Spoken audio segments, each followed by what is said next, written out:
I want to start off saying I still feel like I need to apologize last time for being like, oh no, we don't got time for the videos. Don't play the videos, please, please. I'm glad That's you did. I'm sorry. I was just so worried about time and everything was going so well. I just wanted like as much time as I could possibly squeeze out of the half an hour. so proud of what we tried so hard to get Australia right. Like I was like, you don't want to watch the videos? Come on, man. And it's Well, you Southern did, and you did. And I wanted to go and experience it. The videos were amazing. I also liked going and jumping in and looking around for things I wanted personally, which is So yes, sorry for that. I definitely put my foot like as far into my mouth and down my throat as humanly possible.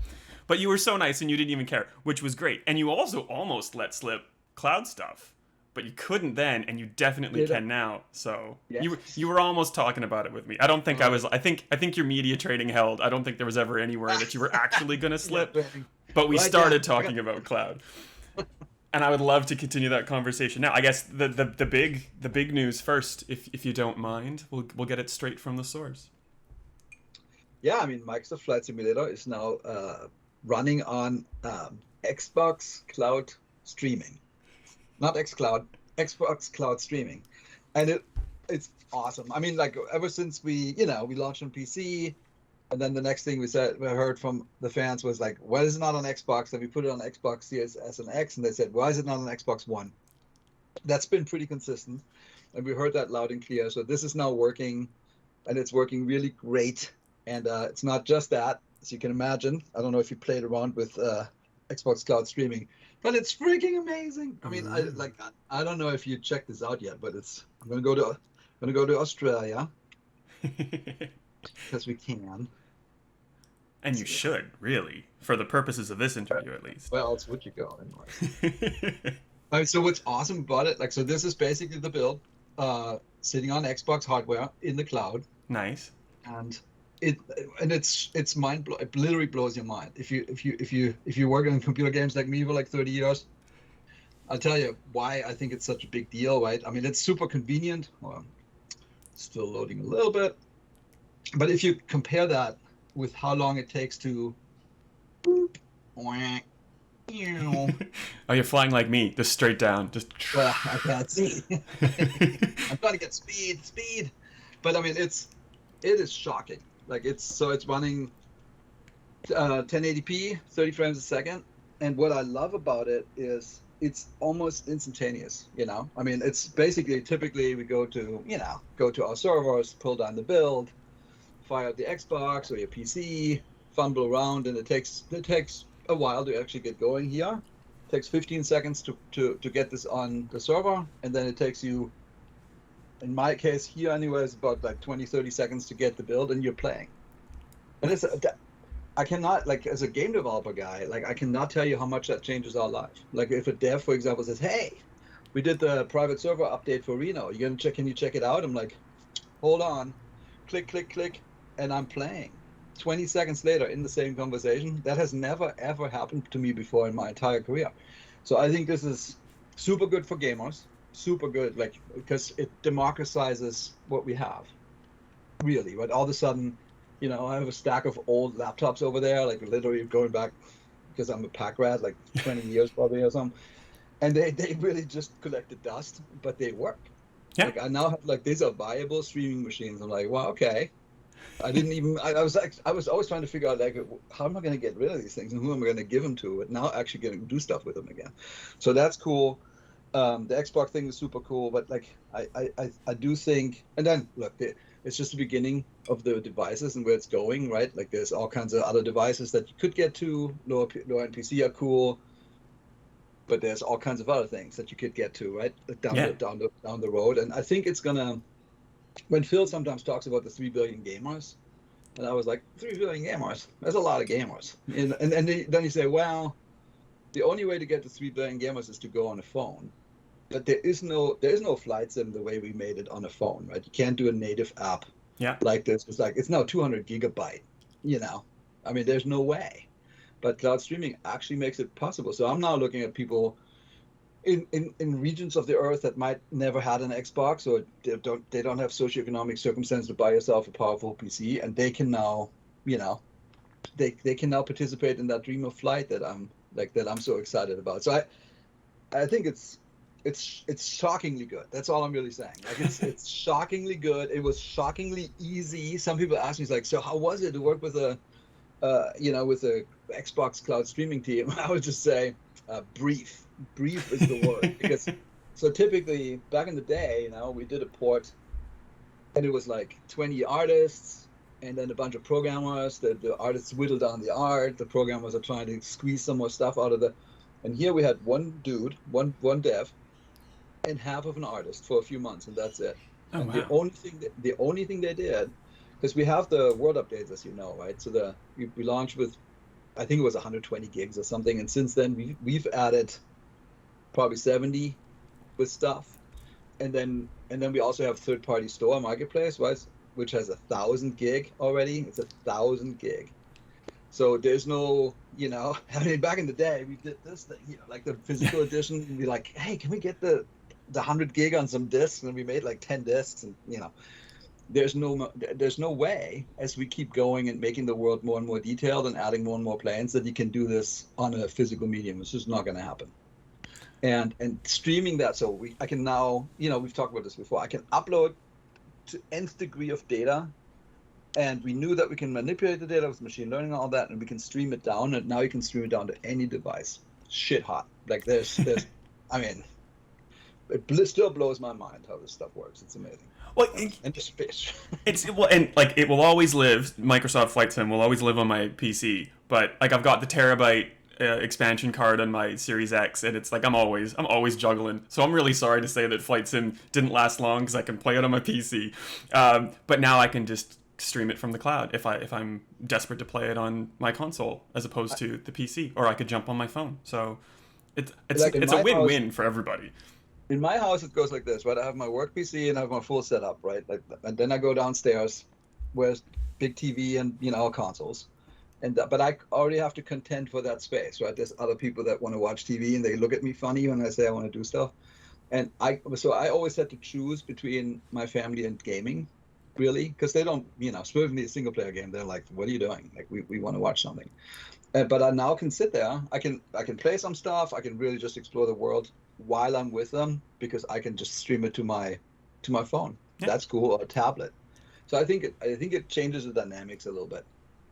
So I guess the question that I have that immediately comes to mind is that I have the flight sticks and stuff. They're generally in the closet. Like it's just a lot of my setup is very specific, and it takes a lot of effort to try to incorporate new stuff.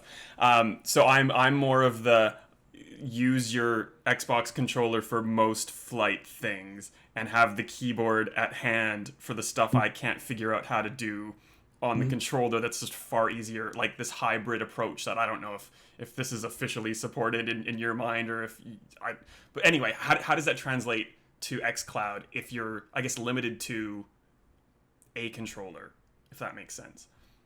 Yeah, so I would say that's the current state of affairs. Like so it's interesting, because we support Xbox Series X and S natively, right? And they actually, I think you know this, but they have mouse keyboard support, and it's a little strange, right? I mean, literally downstairs on my whatever TV table, I have mouse and keyboard sitting there. It's got interesting. Um, but with cloud streaming, I mean, it basically it does support. I mean, right now you're right. It's basically dual stick. They have support for touch, which we haven't quite done yet, but we will. And then they are planning on doing more devices, because it's just Bluetooth. You Yeah. can ultimately hook up anything, right? So I'm already feebing to get them to have mouse keyboard support, because then it becomes like when I said that earlier about my old laptops and stuff.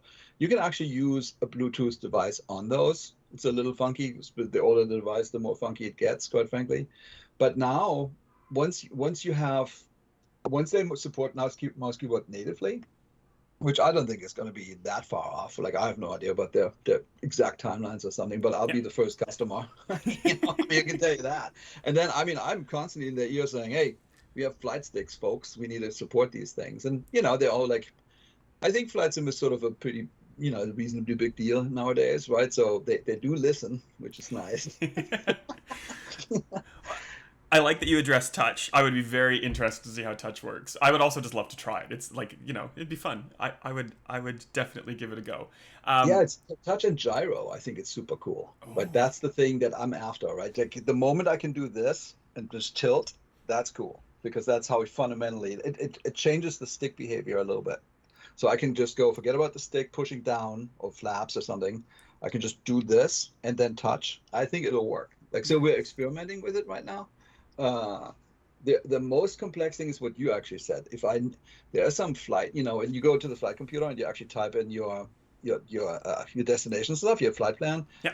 That with touch, you need to just zoom in, right? And there's going to be custom layouts per situation, right? And that's how I think it'll actually work. Nice. That sounds like that maybe is going to be the most involved that you'll need to be. Like instead of just the one developer and half an artist, you might have to It's an put some. over it's an overlay system Oh, actually. okay. It's Oh, quite cool, like what they've done. Like so you can easily what's pretty easy is like click click click and you just do menu stuff. It's easy as dirt. But if you go in a cockpit, you have to consider that you have moving cameras that actually look at a thing, and then for that you need another overlay. But it's aware of it, right? It's called what's cloud aware. okay. So cloud aware helps us a lot. I mean, maybe I should have spoken to that because the other thing that's important, as I said, we are like at 200 something gigs now. And we want the time to fun needs to be really short. Like it's a certainly on mobile device. You don't want to sit there and load something and it takes 5 minutes. You're like, okay, I'm doing something else, right? So we said within like 30 seconds we need to get going. Yeah. So what we're doing is World Update 1 through 6. We just made a decision. You know what? If anybody plays on cloud streaming, it automatically is you have the entitlement and it's already downloaded. So you don't have to do anything. You don't have to go to the content manager. You don't have to install this thing. You just go. And I think we're going to keep updating that. Like so, anytime you go into the cloud, we get as much data to you natively as we possibly can. And that the other thing that's interesting is there's this called PLS. I don't know if you know if you ever heard of that thing. So it's basically I think it's the private PL private it's basically your local save. Local save. That's what it is. Private local save. Perfect. Perfect.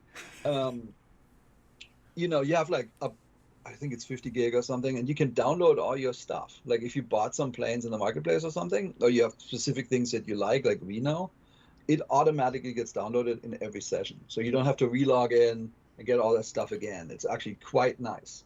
That's exactly what I was thinking about asking. So like third party store content. Like if I've gone and bought, I don't know, the Sydney Harbor Bridge just for having something to think about, is that tied to the PLS? So like when you start the cloud game and you get the little Xbox overlay with the little, like percentage, like getting your save into this device, like all that's kind of stored within and that's how it knows to load it for you.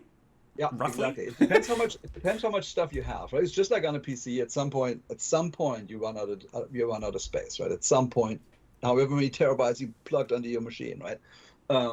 But you can fill up the PLS, and then if you have like, for example, Australia update, and you want to have that, you download it once, and then it sits in your PLS unless you delete it. So you will never have to load the Sydney Harbor Bridge again and do anything special, right? You just made the decision, I want this. And that's actually how most of the simmers really sim, right? A lot of them, some of them explore the world. It's actually kind of interesting. Like some of the core simmers are always flying the same routes. Like that's what they do, right? I know a guy who literally flies every single day the same route to Corsica. That's what he does. It's his hobby, not judging. And so he doesn't care about anything else. He's like, I don't want anything else. But when you have Corsica new, any airport, anything in Corsica, he's going to download it. Yeah. And that's the world he wants to create for himself. And that is completely enabled, which I think is cool, customizable. It's very. Now I'm gonna call it xCloud because it's always gonna be xCloud to me. But Xbox Cloud Streaming. My apologies. But anyway, paraphrasing Phil, he's kind of always led the charge that like this is here if you want to use it, and you're welcome to use it. But for right now at least, nothing really replaces the console connected to your TV in front of you. Like the latencies, it's a little bit better. If your internet's not the best, like it's probably arguably the best experience that you can have. Yeah, there's no doubt. do you have similar kind of thoughts? Like, is there still like a best experience for flight sim, and is it PC? I'm just totally leading the question here. The best experience on flight sim, it's always going to be the most powerful hardware with the most diverse equipment. Like with as far as I mean, that is just the truth, right? Yeah. I think I guess I think about it a little bit differently, right? I get a bunch of emails from people, right? All from all over the world. And for example, Brazil is one of those places. It's fascinating, right? There's a whole ton of gamers. It's a huge country, first off. Whole ton of gamers. The consoles there have been, there's like a tax thing or something. They're extraordinarily expensive, like well over $1,000 in our money at least. And most people can't afford that. But they do want to play. And they also don't have a history of like super powerful PCs. So I mean, more than anybody else, I would say, they said, "Hey, when is this coming to Xbox One? What's going on?" Because that Xbox One is now in the affordable range for a bunch of people. Cool. And then they obviously have lower spec PCs and also mobile devices, which is that's why I think of it as a democratization, right? There are places on this planet that are very well off, and people have all kinds of stuff and all money and da da da. And then there's people that are not. And that why is the dream of flight blocked from them? Like why is that? It's a very broad dream of mankind, I think. And I think this really helps it. As far as the what you asked me, the actual question, so I'll answer the question. I mean, it's not running in 4K, right? It's not running at 60 frames a second. All that comes from, what I think of the fat client, let's call it that fat client. Yeah. So if you are that much of a connoisseur of 4K on gigantic TVs, more power to you, right? I mean, I have an 85-inch TV, right? I'm one of those. I And I want one. want to My run husband won't let me 4K. get one. No, I'm in your camp. Yeah, Sorry to interrupt. there were issues, but yeah, I got it. And so that's to me, that's probably the most impressive. It's the most movie-like experience. But I have to tell you, like, and I'm not saying this because it's so unexpected. Why which is what I'm saying. I was like, really, flight sim on the phone, really, seeing is believing. And the interesting thing about it with this, right, when I go this way, Yeah. right, somewhere over the ocean, you actually adjust your viewport. It's just like nobody walks up straight to their gigantic TV and sees a few pixels, right? But the field of view that is eaten up by the display is actually quite similar. So I'm like, oh, that's interesting. So it's I don't see the text worse. I don't see less of the screen. I'm just like, maybe I'm half blind. That's possible, but it does do something. It has done something to me. I have flown more the last 2 weeks than in any given 2 week interval before. Yeah. Why? It's because I can do it so quickly. That is why. Like it's because obviously I get different development builds and stuff, right? So development builds they always take a long time to really prop on your machine, all this stuff. So, but access matters, and I think this. Maybe I should tell you that story. Our development has changed. The way our test team is sending builds to us is now through this. Or when I think about the creator community, right? The creator community, like for example, we did Australia, right? And I got emails from like two of the creators in Australia, and they said, "Hey, York, cool world update. However, it screwed my airport over because you changed the colors and blah blah blah blah blah." And I was like, "Really? What build are you on? And where's the airport at?" And blah blah blah. And it took so long to even converse. And now I'm convinced to say, "Hey, you know what? We found what screws you over. It's we need secondary aerials. We put up a build to a flight. Why don't you go check it, and then let me know if there's any further problems." Nice. And you can have that conversation in like 30 minutes. And before that, it took weeks of time to make a build, get it through certification, send it to someone and download it, right? It's so much faster. And game quality comes from iteration. It's just nobody has the brilliant idea and it's just the perfect game, and it doesn't work like that, right? So you make something and you try it and you try it again, and you make it better, and you listen to people and you make it better. So I think the interaction loop with the community is actually going to go a lot better. Like right now, I'll give you another example. I'm working on this thing. I don't have which is a very cool, almost at the end of a 1 year long journey about this plane. It's called the Doge, coming out, I think, in a few weeks, actually. And I've always struggled to get the plane in its current state to the people who actually know about the plane, which are like there's a group in Friedrichshafen, Germany that has that plane, and there's another group in Luján, Argentina, and they have that. And in Argentina, I was like, hey, can you test this thing? Like the Plus Ultra, can you test it? And they're like, we don't have an Xbox. Okay, you have a PC? No. Okay, well, can I send you a video? But then they can't feel it. Yeah. All of a sudden, I think we're bringing more people into the development effort, and I think that's going to make things better. Nice. Now, you've alluded to it a little bit, I think, already, but you were saying last time we spoke that you almost had a leg up when it came to xCloud because you were streaming already, and it's all about streaming, and you're sort of talking about it, but you couldn't fully give me the answer. So I would like to delve back down that path. It's if true. you could. It's true because sometimes the what do they call? I don't know the saying. Need is the father of invention or something. Necessity. Yeah. I got Necessity is the father of invention. So basically, the vision for Flight Sim ever since the beginning was have an awesome, realistic flight experience and make the planet as good as you can. Well, so that was always limited to some disk, something, right? Or 10 disk or whatever the heck it is, right? And all of a sudden with the cloud, that exploded. Like, that's gone. I can have infinite amount of data. Cool. Awesome. So because of that, we wanted that world to be that way. We put so much stuff up in the cloud early on, and you're right. But if I'm like a fantasy game maker or something, why the hell not? Like, why would I not make my world in the cloud? Like, what possible reason do I have? Because it was always, ever since I started in the game industry, like in the early 90s, I always felt it was weird that we have bits, we work on bits, we put them on a piece of plastic, we ship that piece of plastic through the planet, somebody else puts in the drive to basically get into bits again to start playing. It's like, well, that's stupid. I mean, that really is just a total waste of time, and it's environmentally bad too, by the way. But now it's really just, why wouldn't you have stuff in the cloud where you have the world's greatest computer? Like, why? I think but you have to trust it. I think that's the thing. Like, as a developer, at some point, it's always your livelihood, this, that, or the other, right? So you're a little bit conservative, typically, about what kind of tech quest you endeavor on, right?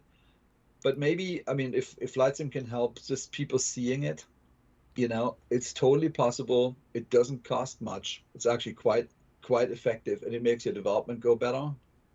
I mean, but I think there's a little bit of like maybe some hesitation out in the community. They need to really see, as I said, and I think it's completely fair. Seeing is believing. Yeah. Does it work? How well does it work?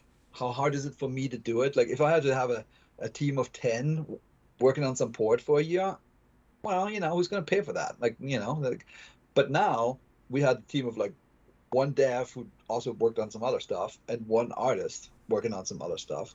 And that's okay. Like, I think the cost benefit ratio is actually quite good. Yeah. Oh, it's the future, man. It's the future.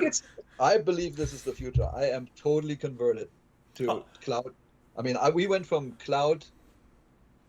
We thought about cloud when we started. I mean, when I first started about this whole project, cloud was for storage. I didn't think cloud compute was a thing. Like, I was like, yeah, whatever. Like, but it does actually work. It does stuff. Streaming got better. And the more I look at this, now we're cloud aware, which means the device knows. You can upscale text and stuff. So it's cool. It's convenient.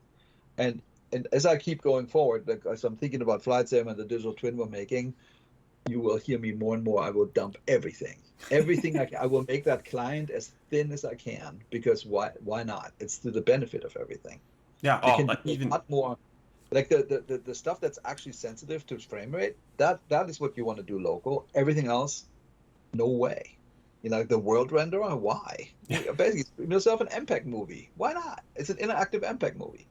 I just picked my internet sometimes is spotty, so like there's issues that we need to solve that aren't just going to be like sitting on Microsoft's end, as an example. No doubt. Like, just even imagining, day one patch coming. I was like, well, I'm already playing, for the write up I'm doing on this review, and I gotta wait and then download, like the 20 gig, or I could just jump into a flight, like you were kind of saying before with testing, and it's just there. So I'm super excited about that. It takes 2 minutes. You're like, I'm in. It's 2 minutes. Exactly. You get a coffee. Exactly. We have a couple minutes left. I would be remiss if I didn't ask this question, and it's like one of those really uncomfortable ones. With everything happening in Ukraine, obviously I'm not sure if there's anything planned, but I'm thinking already, because like flight space has been shut down.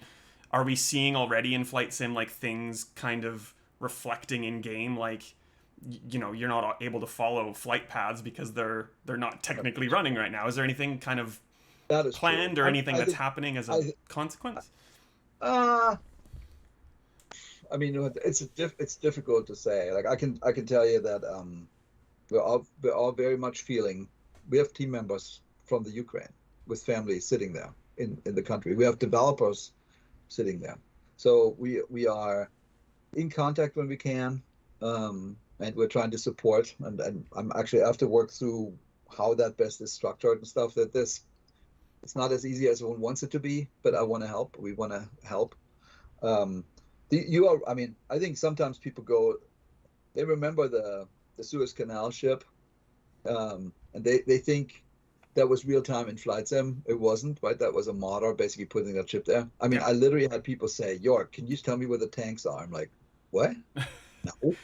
Like that, there's no such thing. But it Yeah. is true that the airspace, because we're getting real time flight data, the airspace when it's closed, there are no planes. And this is just because we get the air. I mean, we don't make that data. It's FlightAware. Is that service that we're using? Yeah. And when that is as it's happening, it's happening. There's actually nothing much I can do about that. Like it's just the service running. It's just Yeah. like the weather. Like And it's more important, like you were saying, to focus on your team, and obviously not just your team. I'm sure we're all thinking of the people of Ukraine, not just the couple developers that are helping yeah, you on flight sim. But yeah, it's a certainly a complex situation, and I hope we cried today, Steve. We cried today. Like not just for the people. We cried because the 225 has been destroyed. Right? It's like we've been talking to Antonov for a long time, right? Because they're Ukrainian, and that I don't know if you know that plane, but it's the world's biggest plane. Is gone. that carried the Russian space shuttle, Oh, or am I thinking of a yeah, different one? you can say it that way, but you can also say it actually carried corona vaccines to Africa because it's the largest transport plane in the world. And like, That's a much it, better way to describe it. it's a good plane. It was a proud thing for the country. It was like, oh my God. So yeah, we cried a little, not just a little. Well, I always learn something about an airplane from you, and I'm glad if I You know picked what up it's nothing called? else from today, I'm very glad I picked that up It's today. called Mria. It's called Dream. That's what the plane is called. Look it up. AN225. And it's a wonder of technology, and it's destroyed. It's at the top of my status report that I write every Monday. Oh. Well, I've just finished this up on a very somber note. Is there, it's and like you know what? Sometimes it needs to. Is there anything you wanted to say before I let you go? I realize I'm almost taking up all of our time, and I don't want to monopolize your time. But I want to, on the positive side, I think cloud streaming and the internet in general is a democratizing element throughout the world, and that maybe let's leave it with that. nice. I'm looking forward. I'm sure I'll talk to you again. I'm looking forward to getting into touch when it's ready. Likewise, we have tons of cool stuff going up this year, God willing. But yeah, let's talk again. Great interview, very good questions, by the way. It's A lot always of so people, much fun to talk to you. it's so interesting. Like a lot of people don't get cloud yet, and I have to explain, like, hey, no, here's what it does. It's like a pixel streamer. They're like, really? I'm like, really? It really works. It We is were pretty so amazing. desperate for it here, like in Australia. It's like it just come on, let's have it, let's have it. So it's good, and we've got it, and it's exciting, and it works now that I have NBN. Like I actually have decent internet, not a dial-up service. Like it actually works. So Let me know how you like it. I mean, I'm actually quite curious. Like I'm sitting here like, man. I mean, I'm a little bit. Look, I'm in Redmond. My internet's probably better than I don't know. But so far for me, anyways, it's been freaking amazing. Literally a revelation of sorts of gaming and how you make stuff. But I'm very curious how is it everywhere, right? I can't visit. One day I'll visit Australia and maybe we will meet in person. Bella, maybe we'll meet in person. That'd be nice. that would be excellent. It's always so much fun to talk to you. Thank you so much for your time, and Well, have thank you. a wonderful rest of your day.